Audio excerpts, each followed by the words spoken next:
Om Jnanativadandasya Gyananjana Shalakaya Chakshulanmaditam Nena Tasmai Shri Gurave Namaha. I was born in the darkness of ignorance, and my spiritual master opened my eyes with the torchlight of knowledge. From my humble obeisances unto him. Hello. Greetings. Hare Krishna. So this evening we'll be reading from the Bhagavad Gita, and chapter 13. We'll be reading from chapter 13, which is entitled Nature, the Enjoyer, and Consciousness, and we'll be reading from text 22. Do you think you could please close that door? Because it's a little loud. So if everybody could please repeat after me. Om Namo Bhagavate Vasudevaya. Om Namo Bhagavate Vasudevaya. Om Namo Bhagavate Vasudevaya.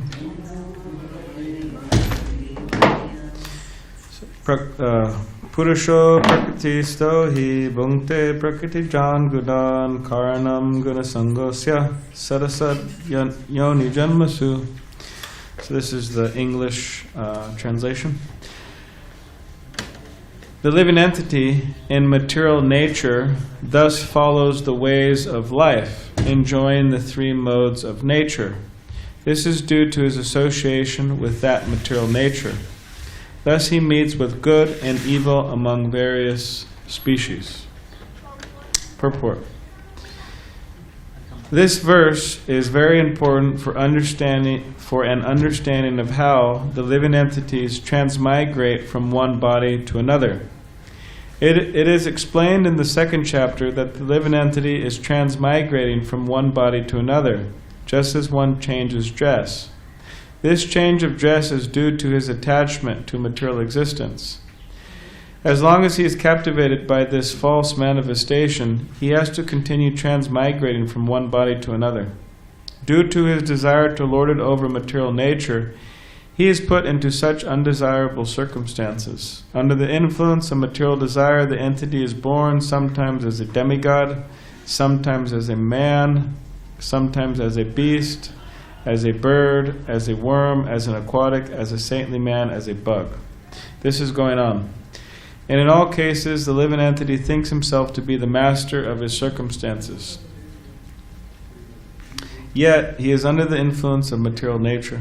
How is he put into such different bodies is explained here. It is due to association with the different modes of nature. One has to rise, therefore, above the three modes, material modes, and become situated in the transcendental position. That is called Krishna consciousness. Unless one is situated in Krishna consciousness, his material consciousness will oblige him to transfer from one body to another, because he has material desires since time immemorial. But he has to change that conception. That change can be effected only by hearing from authoritative sources. The best example is here. Arjuna is hearing the science of God from Krishna. The living entity, if he submits to this hearing process, will lose his long-cherished desire to dominate material nature. And gradually and proportionately, as he reduces his long desire to dominate, he comes to enjoy spiritual happiness. In a Vedic mantra, it is said that as he becomes learned in association with the Supreme Personality of Godhead, he proportionately relishes his eternal blissful life.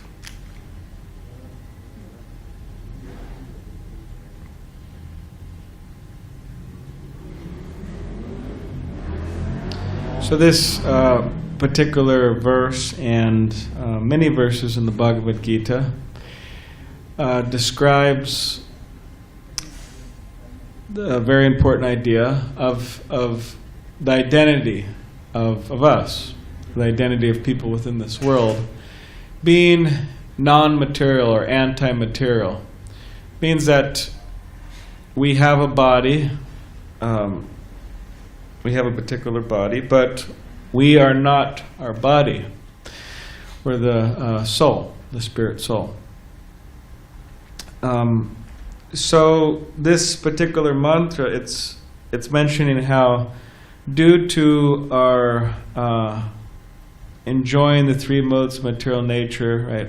Tamas and Rajas and Sattva, these different modes of material nature Krishna describes in the Bhagavad Gita, which falls into the categories of what we eat, how we dress, how we speak, what we read.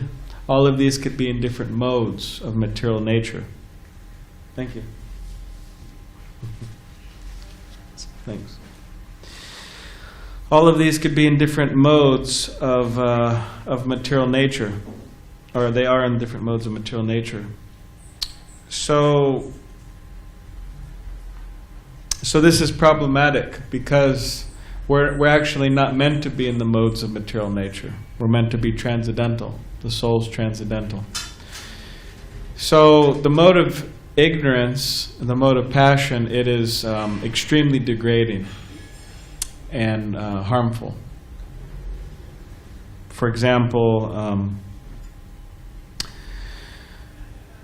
intoxication is a sign that someone is being influenced by the mode of ignorance, or laziness. That's also the mode of ignorance. Or passion, working very hard for material things to the neglect of one's spiritual life. This is passion. And goodness is having a peaceful mind, having the ability to contemplate higher topics. These are sattva aspects of sattva gun.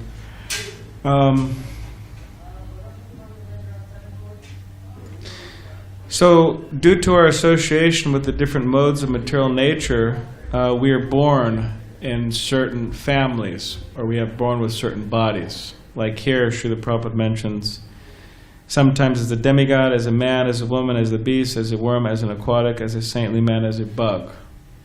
So due to the association of the different modes of material nature, he says this is going on. So the idea is that we want to engage ourselves, engage our mind and our body and our words in Krishna consciousness, or in Krishna's service, worshiping Krishna. And in this way, we're able to transcend the modes of material nature. We're able to transcend the modes of material nature and rise above them. Like Krishna says in the Bhagavad Gita, what's that? How does that go again? Brahma bhuyaya kalpate. Mam chayo vibhicharene bhakti yogena sevate sagunan samatittertan Brahma bhuyaya kalpate. So he says that by engaging in Krishna's service, one is able to be situated above the modes of material nature and to be fixed in Krishna consciousness, not fall down. So those of us sitting in this room, maybe somebody's watching online, maybe somebody will see this in the future, because we have some cameras here recording everything. The purpose of human life is God realization, or is self-realization. And to neglect that, to simply be operating under the modes of material nature, to neglect one's spiritual life, this is considered to be like wasting our time or wasting our life. And an intelligent person, they don't like to waste things. They like to preserve things. They like to maintain things. They like to, they're not wasteful. Just like an intelligent person, if they have large sums of money, they don't like to waste it if they're intelligent. In other words, they use that money properly, right? They use that money properly. for example, I mean, this isn't a pitch to get anybody's donations for the temple here, but for example, to contribute some of one's hard-earned money to the maintenance of the temple. You know, this building's getting a little old, so whatever. We're doing so many things. We are remodeling the front. I don't know if you must have saw that. That's why there's plastic bags, because they're doing some remodeling on the wood and also the paint, and then we're going to be doing the patio soon. So anyways, there's different things like that going on at the temple. So it's an intelligent investment in the sense that it's for our spiritual benefit, right? Pleasing Krishna, of course, also. But an intelligent person likes to spend their money or likes to save their money in such a way that'll be beneficial to themselves or to their family or to given to the temple or so on. They don't like to squander it. Like, okay, you know, it's not like they're driving back from, where was I driving back from? I was driving back from Tucson, I think. No. We have a temple in Las Vegas, so I was visiting the temple there. And I was driving back with a friend, and he and I were driving, and we stopped off on the side of the road, and there was this shop. It was a candy shop. It's huge. And it was like a warehouse practically, and there's a lot of people there roaming around buying candy and this and that. So it's not that, I mean, an intelligent person doesn't like to squander their money, so they're not going to go into that store and buy $1,000 worth of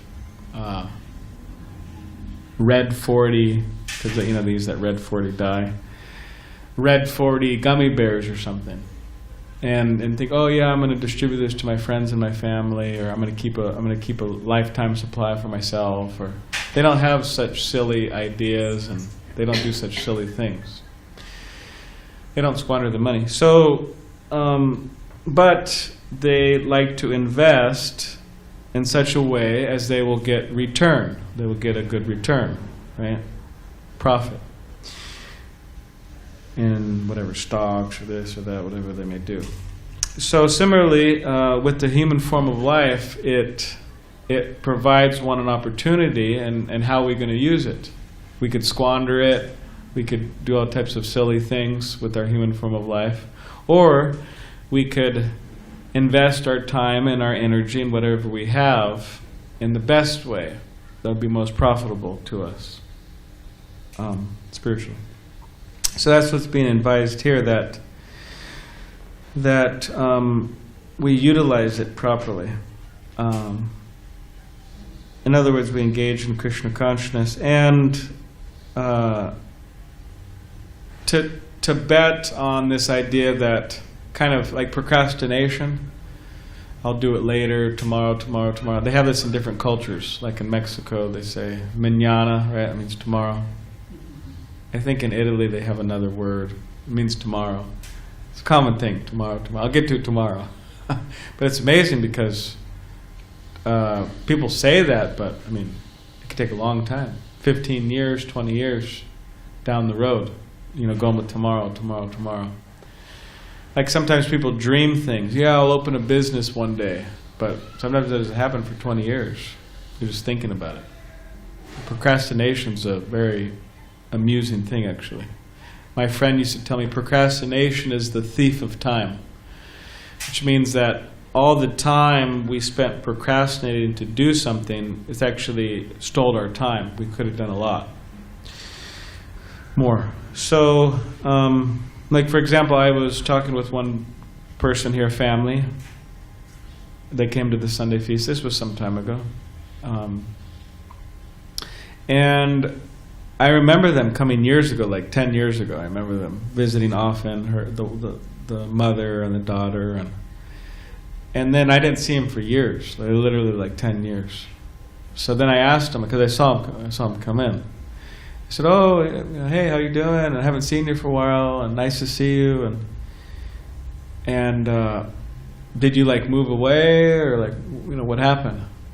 And she said, oh yeah, we got busy, and my daughter, she was busy in school. The daughter was there too, and now she's gone into college or something. But yeah, my daughter was busy in school and this and that, and because they used to come every Sunday, like clockwork, every Sunday. So she said, yeah, we got busy and with school, and I said, yeah, it's been like many years, and I haven't seen you. She said, yeah, that's true, it has been years, and then we started to think about it. It was like 10 years. Like, that's a long time. So we should try to see the need for it now, like there's a need for it like this moment. And there's also a need for it today and tomorrow and onwards. That it is important, it is valuable. The ability to engage in Krishna consciousness, or the idea of engaging in Krishna consciousness, it is valuable.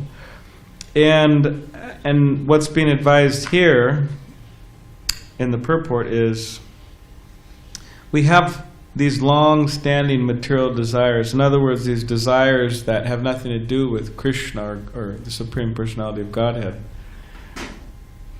And what's being mentioned in the purport is that these desires should be transformed. That I should desire only that which is good for me spiritually, and I should act in that way. So here Srila Prabhupada is saying that how does this change happen? How does this transformation happen? This change can be effected only by hearing from authoritative sources, so hearing from the Bhagavad Gita. The best example is here. Arjuna is hearing the science of God from Krishna. The living entity, if he submits to this hearing process, will lose his long-cherished desire to dominate material nature, and gradually and proportionally, as he reduces his long desire to dominate, he becomes to enjoy spiritual happiness. So we have to, of course we don't have to do anything, but it's being advised if we want to make progress in spiritual life, we have to lend our ear to the message is of Krishna. And it should be a daily affair, Nityam Bhagavad Sevya, to hear daily Srimad Bhagavatam, Srimad Bhagavad Gita. There's so many discourses online, for example. There's so many classes recorded. We have our live stream here. We're having classes practically every morning, every night. So to lend our ears to the spiritual messages, the messages of Krishna, this is how we transform our consciousness. This is how we enjoy spiritual bliss, spiritual happiness, by lending our ears. And we do have to be careful from who we hear from. Like, for example, my friend was telling me one time he was in India, and he heard a discourse on the Bhagavat Purana. Right, they have Bhagavat Saptaha, the 7-day discourse in the Srimad Bhagavatam. So anyways, he was hearing this class, and the class was good. It was according to Vaishnava theology. It means we're servants of Krishna, we're servants of the Supreme Personality of Godhead. There is a difference between, anyways, he was saying so many different things, how we need to love Krishna, and we're not our bodies, and so on. But then at the very end of the class, he said, yes, and the goal is to merge into the identity of Krishna.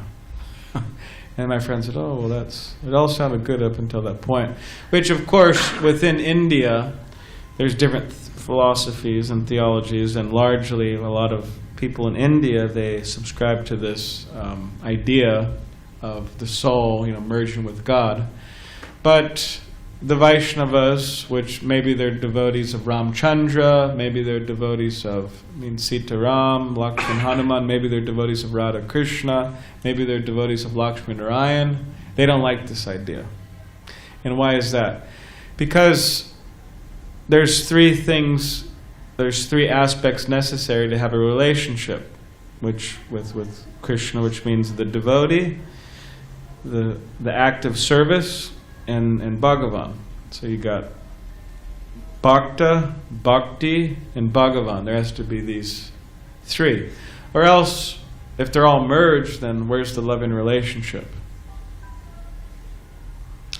Srila Prabhupada would give the example. It's kind of an interesting example, but anyways, I'll just say it. But he'd give the example that that a son, is born from the mother and grows up, this and that. And so if the boy grows up, this is Srila Prabhupada's example. If the boy grows up, and he says, I want to go into your womb again. Means I want to become one with you again. Srila Prabhupada says this is strange. This is not right, because there's a difference. There's a mother and there's a son. They're not one. They're different, and there's a loving relationship there, right? Son to mother. So yeah, we have to be careful from whom we hear from, because people may sound good, they may look good, they may have a very beautiful voice or whatever. They have so many different material qualifications they may have, but they may have the wrong ideas, or they may have strange ideas that aren't exactly according to the real teachings of Bhagavad Gita. So therefore, Srila Prabhupada mentions here authoritative sources. So if we hear from the right persons, the right sources, then we will gradually make progress, and we'll be able to lose the long-cherished desire to dominate material nature, and rise above the modes of material nature and enjoy spiritual happiness in relation to Krishna, our relationship. Okay, so I'll stop there. Does anybody have any questions or comments? Yes. Besides hearing, what is another way to I guess, practice? Okay, so there's 9 processes of devotional service. There's Shravanam, Kirtanam, Vishnu Smaranam, Padasevanam, Archanam, Vandanam, Dasyam, Sakyam, Atma, Nivedanam. So Shravanam, to hear, Kirtanam, to chant, Shravanam, Kirtanam, Vishnu Smaranam, to remember, Padasevanam, to serve the lotus feet, which could be referring to deity worship, Padasevanam, Archanam, deity worship, Vandanam, offering prayers, Sakyam, becoming a friend of Krishna, which this is considered to be on the higher stages, Sakyam, Atma Nivedanam, full surrender. So this particular verse is from the 7th canto of the Srimad Bhagavatam. It's in the teachings of Prahlad Maharaj, the great devotee of Lord Nrsingadev. And in that purport to this, verse, Srila Prabhupada gives a long explanation of that. But to hear, to chant, like for example, we're chanting Krishna's names every day. Hare Krishna, Krishna Krishna, Hare Hare. Hare Rama, Rama Rama, Hare Hare. Every day we're chanting, hearing Bhagavad Gita and other books, praying. So yeah, there's different things we could do. Also, as was mentioned earlier, mostly people in this world, they have to work, right, for their living, which means they're bringing in money. And it says that for the householders, means those, the non-sannyasis or the non-brahmacharis, those living and working. The means of purification, one of the means of purification is to give in charity. That's one of the means of purification. And Srila Bhaktisiddhanta Saraswati Thakur, who's the guru of Srila Prabhupada, he had a disciple, quite interesting, who was married, but the disciple would give his whole check to his guru. And he was married. He was married, he had children, he had a house and everything. So what happened is Srila Prabhupada, so his guru, Bhaktisiddhanta Saraswati Thakur, when he was dealing with this disciple who was giving his whole check to him, he would say, okay, thank you very much, I appreciate it. And then he would have to give back some of the check to his wife, to his disciple's wife. So of course that's a super rare. Hello, Hare Krishna. That's a super rare example, but it goes to show his dedication to his guru. And Srila Prabhupada would say there's a whole formula for it, right? You have 25% for emergencies, for the family, for save this, that. But it is important and it is purifying, because if it doesn't happen, then there's because in this world, to be in this world means there's a tendency to be selfish. That's what it means. There's a tendency to be selfish. Just like this guy today, we're in Balboa Park. Now, of course, he did give something, but I thought it was a little funny, because we were chanting there at the park, Hare Krishna, and we were distributing books, and we had like a little, the other side of the harmonium was there, and whatever, if people want to give something there, some people give that. So there was a man there, and I mean, from his looks, at least, unless he just, some people, they dress very fancy, but they don't have any money. Maybe they're dead or something, I don't know. But from his looks, it seemed like he had some money, just by looking at him. But whatever, not that I'm analyzing who has money, who doesn't have money. But specifically, I was thinking about him because he was there with his wife and his son, and then he pulled out his wallet, and he pulled out a coin and gave it to his son. And then he had his son drop it off in the box, which something, it's good, and it's, purifying for him and all that, But on the other hand, I've never seen anyone actually give a coin to us. Either they don't give, or they give $1 or $5 or something. And, how far does $1 go nowadays? It doesn't go very far. Or $5. So, but he gave a quarter, So, okay. But so the tendency is to be a little selfish in this world. But it's not that we should like there's a story of this man. He had some popcorn apparently. I guess in India they have popcorn, right? I don't know if they had popcorn traditionally, but whatever. This story, he has popcorn, and he has it for himself. Like, it's for him. The popcorn's for him. So he's walking, and then all of a sudden this gust of wind comes. Just shoo, and then all the popcorn goes flying in the air. And he goes, Govindaya Namaha, he's offering to Krishna. After it's flying in the air. He wasn't going to offer it to Krishna before that, but now, okay, we'll offer it to Krishna. So, or my friend he told me one time he was in India, and he was in this extremely wealthy man's house, very affluent man's house, big palace practically. And, all the nice things in the house and this and that. And then my friend was walking in the house because he was visiting there, and as a sannyasi, he was visiting, whatever, going to speak something. So then the man says, "Oh, this is where I keep my altar." And it was this very small closet, And then in that small closet, he kept Krishna there, and then he was eating all types of fancy, opulent things, and he was feeding Krishna some little sugar candy or something, little rocks. So, anyways, so these are just some examples. But the tendency is to be selfish. So a way to counteract that is to give, actually, in charity. And as Srila Prabhupada would mention, to give to the spreading of Krishna consciousness, which means, maintenance of the temple, this and that. So that's an important way. But there's so many ways to serve Krishna. So, anyways, I hope that kind of show. Okay, does anybody have any other last comments or questions? How was the kirtan today? It was good. Would have been better if you and your wife were there, but it was good.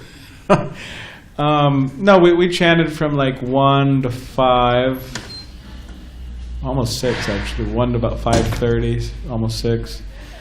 And yeah, it was nice. A lot of people were walking by. Balboa Park's very busy, and we distributed a lot of books, Bhagavad Gitas and other books to people. So yeah, yeah, it was quite nice.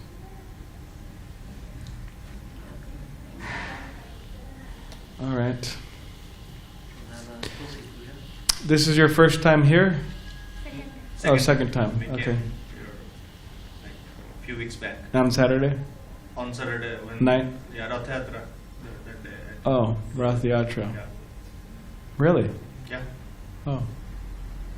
When did Rath Yatra happen? I wasn't here? Or? 2 weeks back. July 11th or 12th, something around there. Where? In India. Oh, yeah. In India. I was thinking Rath Yatra here. No, that's Yeah, the in day was Puri. Rath Yatra. In Puri. Yeah. Yeah, in Puri. Yeah, I remember that. Yeah. So you live here in San Diego? Yes. Did you just move here? Yeah, we moved like 2 years back. Oh, okay. Good. All right. Yeah, well, we have this every Saturday and also Sunday. There's something in the evening at 5:30. So. Yeah, actually one of our friend, he told me that you guys do that Rath Yatra every year, right? Yes, we So do last in year Los we- Angeles, but this year we're not doing it. But we are actually August 1st. They're not going to have a full-on Rath Yatra going down Venice. It's very beautiful, actually. Thousands of people attending it. But we're going to have a small Rath Yatra at the LA Temple, Oh, okay. which is 2 hours away. But it's very beautiful, you know, the Jagannath, Baldev, Subhadra, and the nice, beautiful carts. And they'll go up and down the street Oh. where the temple is. So, yeah. August 1st, August 1st. Next Sunday. next Sunday. It's Yeah, next 10 to Sunday. 12. 10 to 12. Oh, really? 10 in the morning to 12. Yeah, they had the bathing last week. Okay, Good nice. to know. Yeah, thanks. Are you from around those parts? Is that why you're attracted? Yeah, we are from Odisha. So, Oh. yeah. Okay. I went to Jagannath Puri once. Oh, great. Maybe twice, I think. Good to know. All right. Okay, thank you very much. Hare Krishna. We'll have Tulsi Puja next.